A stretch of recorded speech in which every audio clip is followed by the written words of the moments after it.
नमस्कार। Shiv learning education point में एक बार फिर आपका स्वागत है। कृपया चैनल को सब्सक्राइब करें, वीडियो को लाइक करें और हमें मोटिवेशन प्रदान करें। चलते हमारे नेक्स्ट टॉपिक, राम मंदिर की प्रतिष्ठा से राम राज्य निबंध पर चर्चा करेंगे, समझेंगे। भूमिका: अयोध्या में रामलला के मंदिर की प्राण प्रतिष्ठा का भव्य समारोह हुआ। यह बहुत ही उमंग तथा उत्साह भर देने वाला पल था। यह क्षण न केवल भारतीय संस्कृति एवं सभ्यता के लिए आवश्यक था, अपितु संपूर्ण विश्व की सभ्यता एवं संस्कृति इस पल की आस लगाए बैठी थी। इसका सबसे बड़ा उदाहरण इस बात से दिया जा सकता है कि आज समूचा विश्व अशांति, अविश्वास तथा नैतिक पतन की ओर बढ़ता जा रहा है। आज अराजकता तथा आतंकवाद का बढ़ता प्रकोप इसको और भी बढ़ावा दे रहा है। सारी मानव जाति बारूद के ढेर पर बैठी हुई है, जिससे कभी भी मानवता के नष्ट होने की आकांक्षा बनी रही है।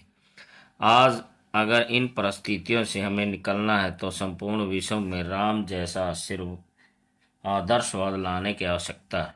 प्राचीन समय में श्री राम द्वारा चलाए गए शासन को राम राज्य कहते हैं। वर्तमान परिस्थितियों में श्री राम के आदर्श राज्य की संकल्पना प्रभावी सिद्ध हो सकती है। आधुनिक राज्य लोकतंत्रात्मक राज्य है, अर्थात बिना राम राज्य के लोकतंत्र की कल्पना भी नहीं की जा सकती। भारत के दो महाग्रंथ रामायण और रामचरितमानस में श्री राम को एक आदर्श राजा मानकर सार्वभौमिक तथा सर्वकालिक आदर्शों की नींव रख दी है। इन ग्रंथों का मुख्य एक उच्च आदर्श एवं नैतिक गुणों को विश्व के सामने रखना। यही कारण है कि इनका विश्व की अनेक भाषाओं में अनुवाद हो चुका, ताकि संपूर्ण विश्व को लोक कल्याणकारी तथा विश्व शांति एवं न्याय व्यवस्था का नैतिक आदर्श बनाया जा सके। राम मंदिर प्रतिष्ठा विश्व शांति की प्रतिष्ठा में एक कदम। भारत में श्री राम मंदिर से प्रेरणा प्राप्त करते हुए विश्व के अनेक देशों ने अपनी आंतरिक एवं विदेश नीति में परिवर्तन किया है। अब उनकी यह नीति साम्राज्यवाद, पूंजीवाद तथा आतंकवाद से प्रेरित न होकर संपूर्ण विश्व मानव कल्याण की हो गई है। आज विश्व के अनेक देशों की सरकारें अपने अस्त्र शस्त्रों के भंडार सीमित कर रही। उनके बजट का अधिकतर भाग मानव कल्याणकारी योजनाओं पर ज़्यादा होने लगा। उन्होंने भगवान श्री राम के त्याग व बलिदान से प्रेरणा लेते हुए लोगों के दिलों को जीतना शुरू कर दिया है। वे महसूस करने लग गए हैं कि हमारे जीवन का अंतिम लक्ष्य युद्ध तथा हिंसा न होकर मानव कल्याण ही है। आज संपूर्ण विश्व का एक ही नारा है, वसुधैव कुटुंबकम, अर्थात संपूर्ण विश्व एक परिवार है। भारत भी हमेशा इस नीति का पर चलता आया है। यही कारण है कि अधिकतर सभ्यता एवं संस्कृति मिट गई, लेकिन भारतीय संस्कृति और सभ्यता इतने उतार चढ़ाव के साथ भी अमिट है।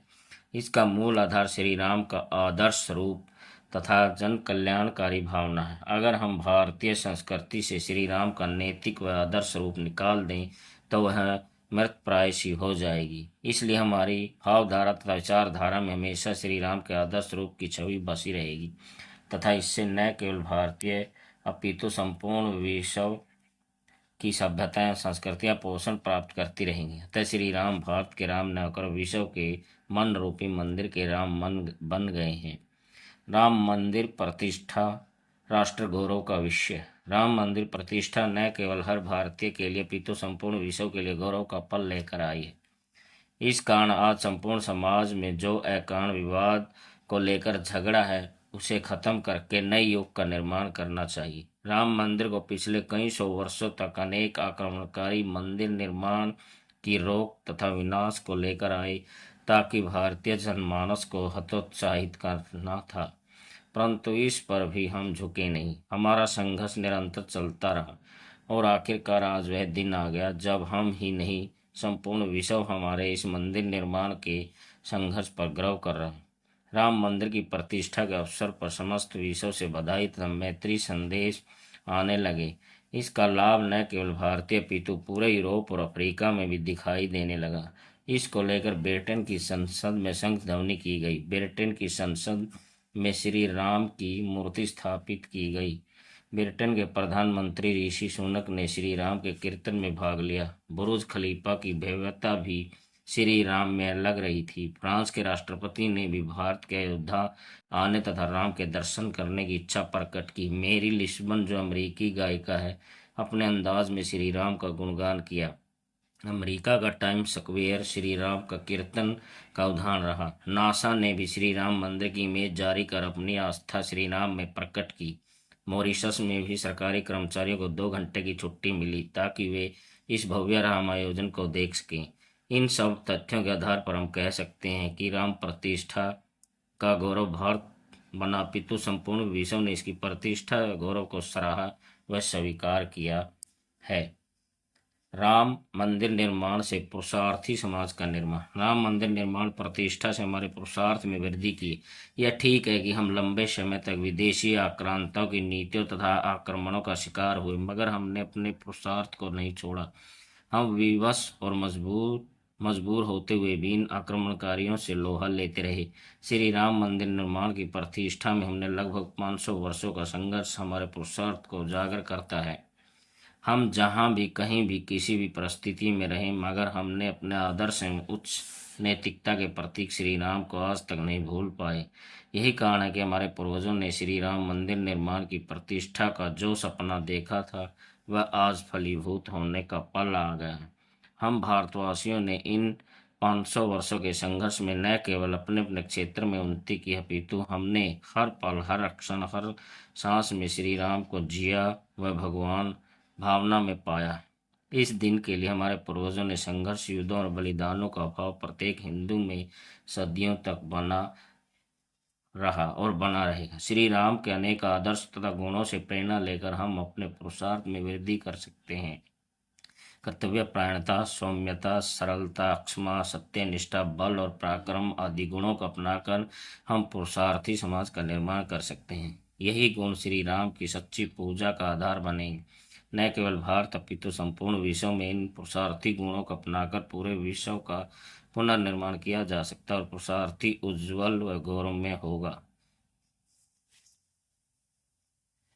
राजा तथा मंत्रिमंडल का निर्माण। श्री राम के समय में राजतंत्रात्मक प्रणाली थी, आजकल लोकतंत्रात्मक शासन प्रणाली है, मगर उस समय की राजतंत्रात्मक प्रणाली आज के लोकतंत्रात्मक प्रणाली से भी श्रेष्ठ थी।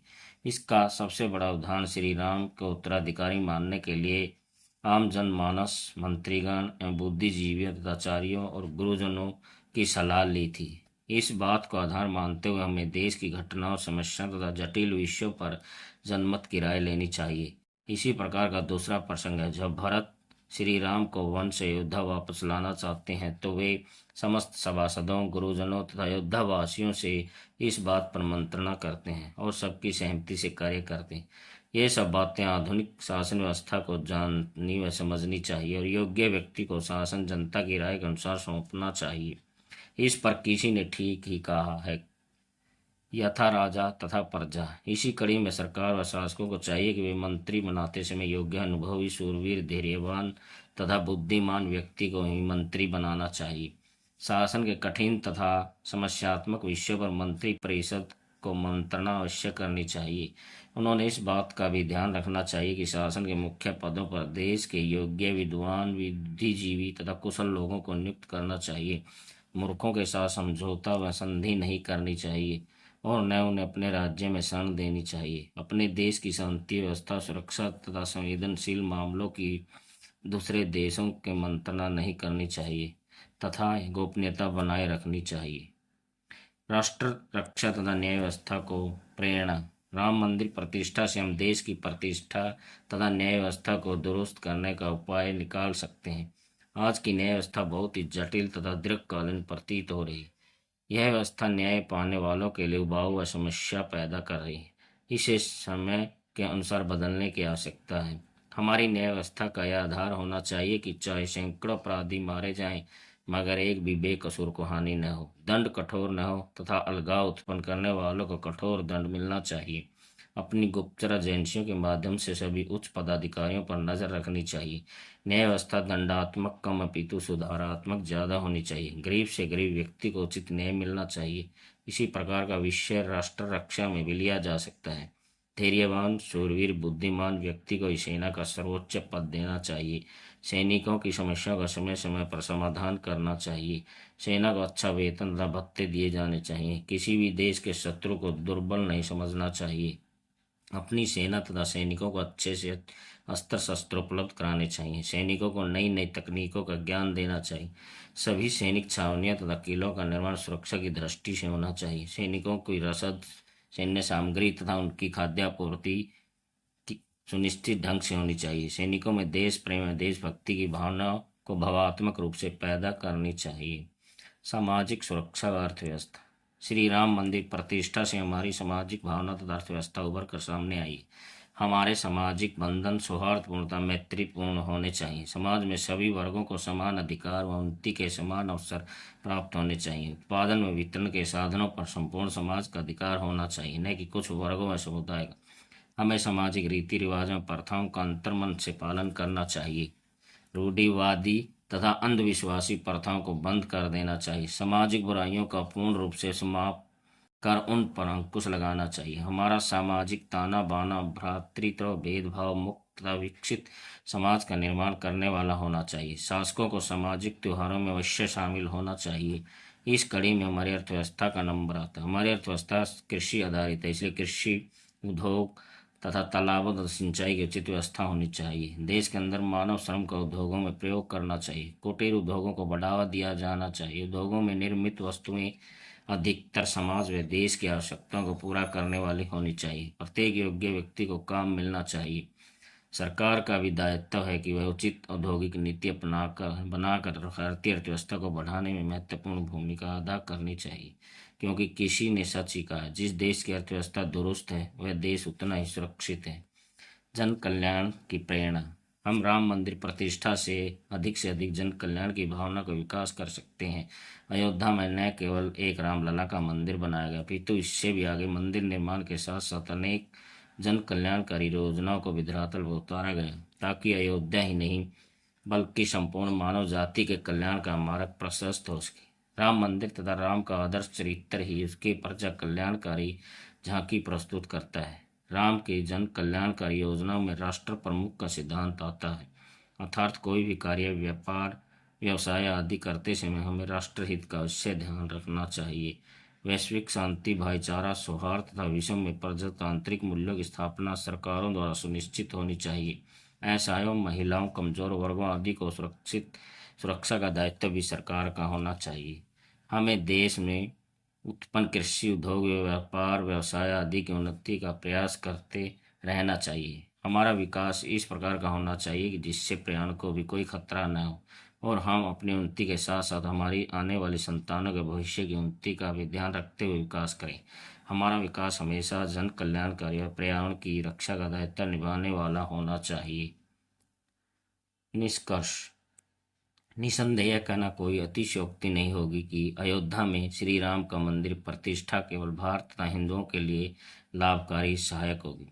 इसके विपरीत इसके दूरगामी व प्रभावशाली परिणाम संपूर्ण विश्व पर दीप्यमान होते हुए दिखाई देंगे। यह केवल एक पत्थर का मंदिर नहीं, अपितु यह संपूर्ण मानव जाति के लिए मार्गदर्शक व पथ प्रदर्शक का काम करने वाला।